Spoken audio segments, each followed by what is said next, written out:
ఎన్నిసార్లు మంత్రులు అంత అంత అంత ఎక్సైట్ అయ్యి మాట్లాడితే ఎట్లా సార్ మంత్రులు? Sir the essence of democracy, దయచేసి కొత్త సభ్యులు కాంగ్రెస్ నుంచి 53 మంది ఉన్నారు. The essence of democracy, the beauty of discussion in assembly sir is discussion, debate, dissent. Sir opposition అనేది మాకు we will have our say, the government will have its way. That is the essence of democracy. దయచేసి నేను వారిని మిమ్మల్ని కూడా కోరేది sir, మంత్రులకి సంయమనం ఉండాలి, రిస్ట్రెయింట్ ఉండాల్సింది ట్రెజరీ బెంచెస్కి. అపోజిషన్ సహజంగానే మేము ప్రభుత్వం చేయని పనులు, ఇస్తానని చెప్పిన మాటలు, హామీలు కాని హామీలు మేము దయచేసి ప్రకాష్ స్పీకర్ గారు ఒకటే రిక్వెస్ట్, మంత్రులకి మీరు దయచేసి చెప్పండి. ఇప్పుడు మేము కూడా ప్రొవోక్ చేయాలనుకుంటే మేము కూడా మాట్లాడచ్చు సార్. మేము కూడా చెప్పొచ్చు 30% కమిషన్ అని వాళ్ళ ఎమ్మెల్యేలు అంటున్నారు, 20% కమిషన్ అని సెక్రటేరియట్ లో ధర్నాలు అవుతున్నాయి.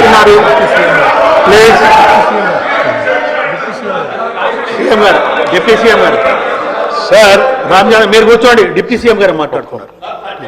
Sir essence of the democracy, చాలా సంతోషం కేటీఆర్ గారు లేచి చాలా గౌరవంగా మాట్లాడతాడని నేను ఊహించాను, ఓ సభ్యతగా మాట్లాడతాడని కూడా ఆశించాను. లేచి ఏం మాట్లాడుతున్నారు అధ్యక్ష? ఎసెన్స్ ఆఫ్ ద డెమోక్రసీలో డిస్కషన్ ఉండాలా, డిబేట్ ఉండాలన్నారు. సంతోషం.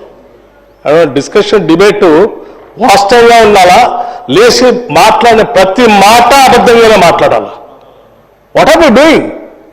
You are not misguiding the house, not only the house, the entire state you are misguiding. వారు ఏమన్నారండి? అభయహస్తం పేరు మీద అడ్డగోలుగా అడ్వర్టైజ్మెంట్స్ ఇచ్చామని చెప్తా ఉన్నారు.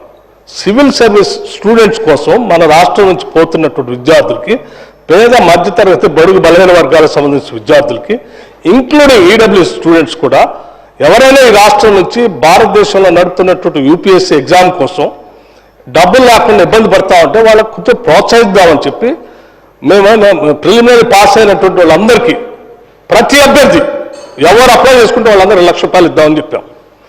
మెయిన్స్ కంప్లీట్ చేసి ఇంటర్వ్యూకి పోతా ఉంటే ఢిల్లీకి పోయి ఆడ ఉండటానికి, కోచింగ్ తీసుకోవడానికి ఎంతో కొంత సాయం చేస్తే కొద్దిగా ఎక్కువ మంది ఇంటర్వ్యూలో సెలెక్ట్ అయ్యి మన రాష్ట్ర విద్యార్థులు వస్తే రాష్ట్రానికి గౌరవం, కొంత మర్యాద, కొంత భవిష్యత్తులో వాళ్ళు ఎక్కడున్నా కానీ రాష్ట్ర ప్రయోజనాల కోసం ఉపయోగపడతారని వాళ్ళకు ₹1,00,000 ఇద్దామని చెప్పాం. ఇది మంచి పథకం కదా అధ్యక్ష? Is there anything wrong in this? In the interest of the state కదా చేసింది. చేసిన దానికి మీరు 4 కోట్లు చేశారు, 40 కోట్లు అడ్వర్టైజ్మెంట్ చేసుకున్నారు. నేను అడుగుతా ఉన్నాను పల్లా రాజేశ్వర రెడ్డి గారిని, అడ్వర్టైజ్మెంట్ మీరు చూసారా? ఇచ్చామని. ఇది is it not a blanket statement of misguiding the house? Can't do like this. అధ్యక్ష వారు లేచి ఇంకో ఆయన లేచి మాట్లాడుతూ ఉన్నారు కేటీఆర్ గారు. ఏమండి 30% తీసుకున్నారు, కమిషన్ తీసుకున్నారు అన్నమాట.